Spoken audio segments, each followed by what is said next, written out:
Welcome back to Adventures with Bam. I'm Brent Billings. And I'm Maggie Billings. And this episode has us recapping our excursion to the Oregon coast. It was so good. It was short, and I don't want to say I wasn't looking forward to it. I think I just was like, man, is this really gonna, this is a short trip.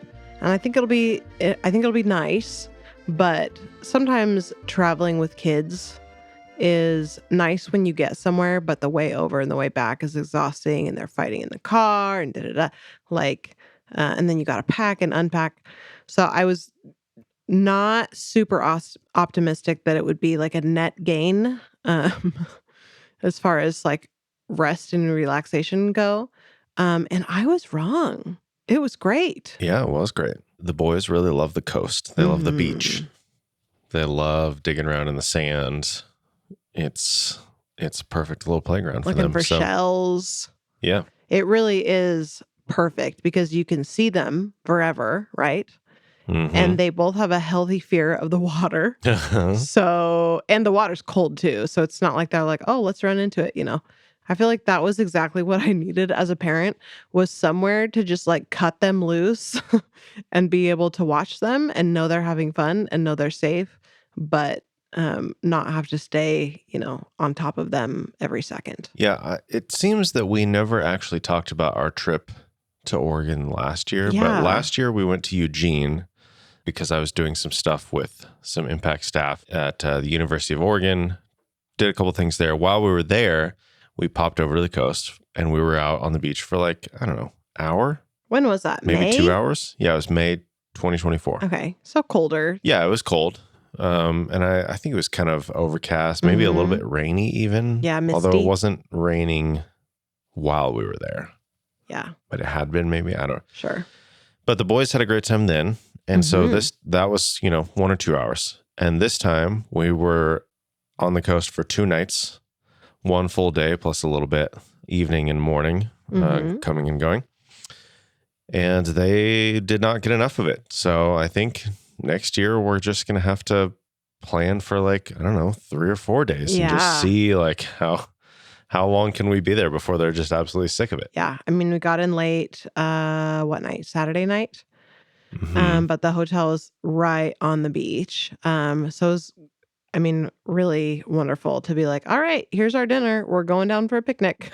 Yep. And just sat and just let the boys run around until, the sun was going down. It was starting to get dark, and had to try to convince Darius to stop kicking sand. Stop kicking sand. At one point, he kicked a bunch of sand and it went all over the blueberries and raspberries. Oh, yeah. So that was nice. And then Torin was throwing sand a day later. Yes, a little bit of etiquette we still got to work on. Yeah, still learning sand etiquette, but it was so incredible. I found lots of shells. We came home with more shells than I would like, but what are you gonna do? That's the cost of doing business when you take little kids to the beach. You're gonna come home with a large amount of broken seashells.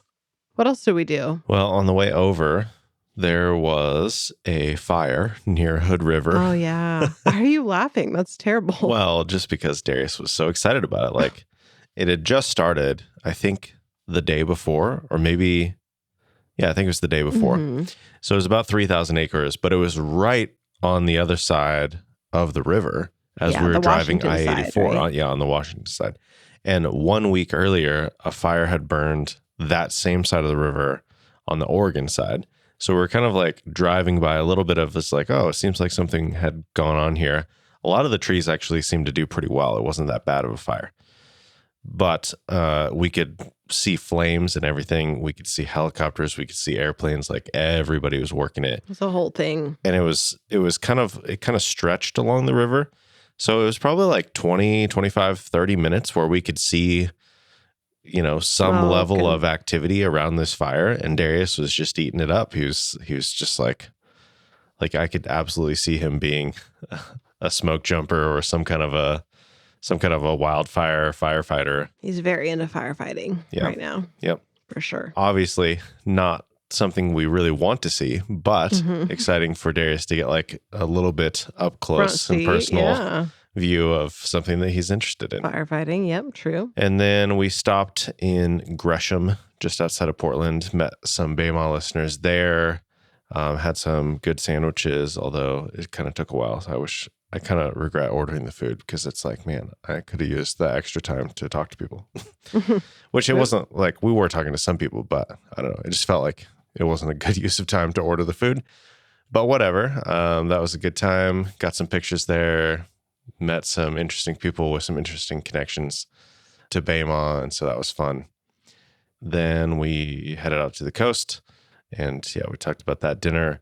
The whole reason we were going out there is because our friend Andrea texted me and said, hey, my family's going to be out at this coast. Do you know any photographers in the area who could do some family photos for us? And I was like, I don't know. And for reasons that will become clear in 2 weeks from when this episode comes out, we did not end up going to Olympic National Park this year. Mm-hmm. And so we had just like... That was the plan. We were going to do like a week-long thing. That was going to be the big trip. Mm-hmm. And that ended up getting canceled. And so we hadn't done anything. And I was like, you know what? Maybe I'll just shoot your guys' photos and we'll just make like a little family trip out of it. Mm-hmm. So obviously much shorter than we would have preferred for a trip, but better than nothing. And so great to see. Like, it was just a bunch of old friends, some of whom live in Moscow. Yeah. And, we're driving whatever it is, 500, 700 miles to go see them. I worked with Christina for years. So it was so good to see her, though. Yeah. And old high school friends and like, just all sorts of people. So it was a delightful time and a joy to shoot their photos. And then we, did all the other stuff. We took the boys on a little train ride that goes from Rockaway Beach to Garibaldi.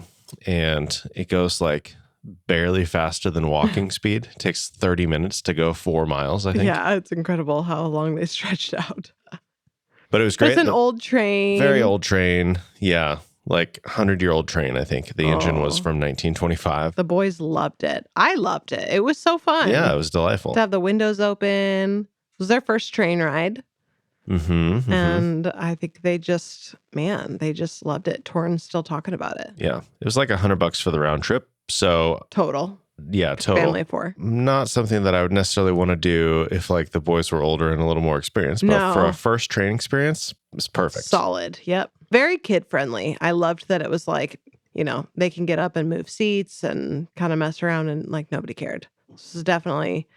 Yeah, it wasn't packed, families. So that was nice. Mm-hmm. Enough room to move around. And then for lunch, we went to the Pronto Pup, which is apparently the birthplace of the corn dog. Now, is the Pronto Pup the birthplace, or is it just like Rockaway Beach? Well, I don't think it's at that building, but it was in Rockaway Beach. And I think it's the people who started that restaurant who... Like their descendants. Yeah. I don't know. I don't know if the descendants own it. Sure. I don't know that part. But like the not necessarily blood descendants, but like the successors. Yeah.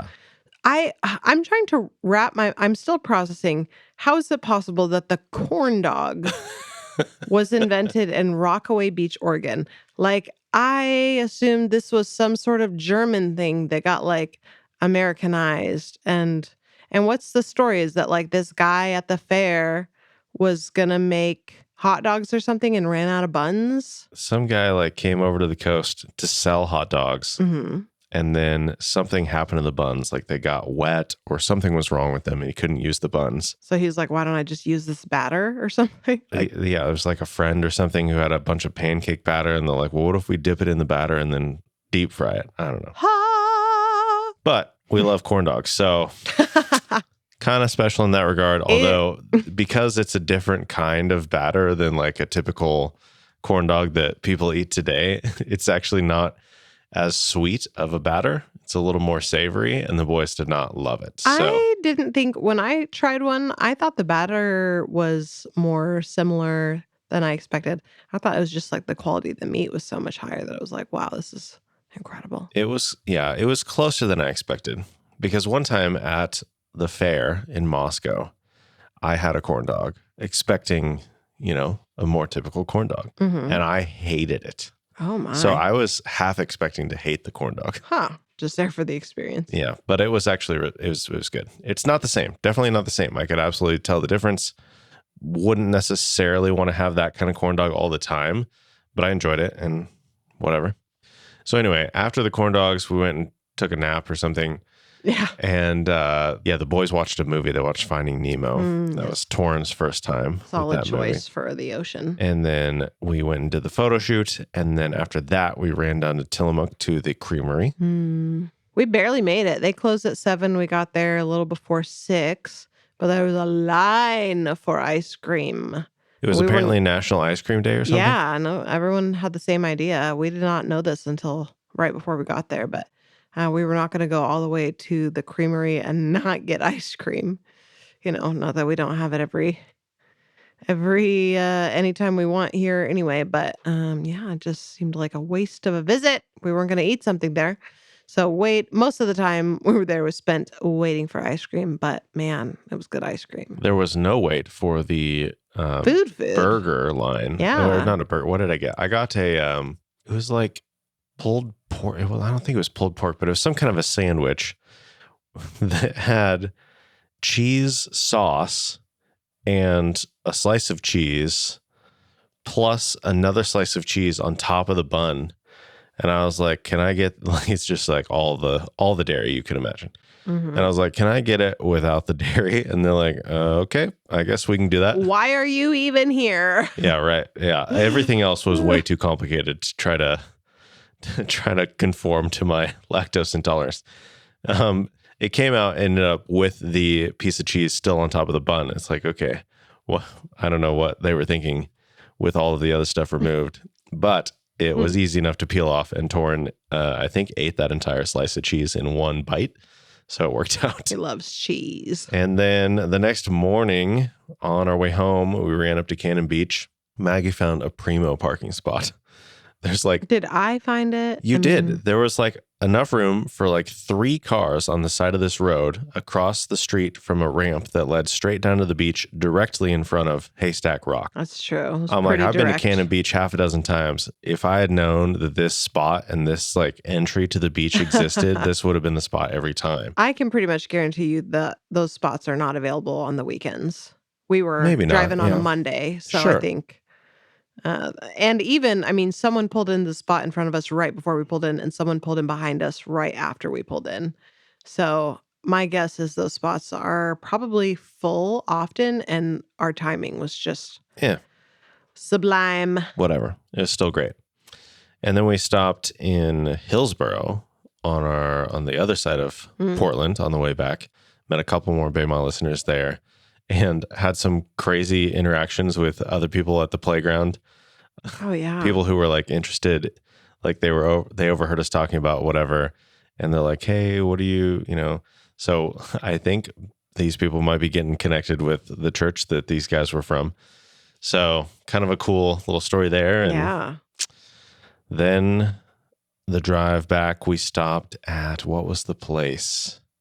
It was one of those little lookout spots on the freeway, but it was really nice. It was beautiful. Great place to stretch your legs. Yeah, I'm sure I'll have a couple of pictures. We do have a blog post to go with this, so there'll be a whole bunch of pictures to look through, and I will investigate what the name of that stop was. It's like some kind of, I don't know. I can't remember anything. I'm too tired, apparently. I will say I am so pleased with how well the boys traveled. Like, we've done some road trips before where, usually if we're going somewhere, the way over is pretty much a breeze. And then on the way back, it's like we're all tired. They're sick of traveling. And usually on the way back after the first couple of hours, moods start to take a dive. And they did amazing the whole way over and the whole way back. I don't really remember any arguing. Nobody peed their pants. Did anybody pee their pants? Nope. I don't think anybody peed their pants. There were no, they did incredibly well. They were perfect little travelers for this trip. So, bravo to the boys. Honestly, that man, if you're a parent of little kids, that makes the trip. So, cause it's, it can be exhausting to travel, but man, nothing takes it out of me more than having to turn around and reach in the back seat and try to discipline on the road. And we didn't have to do any of that. They were incredible.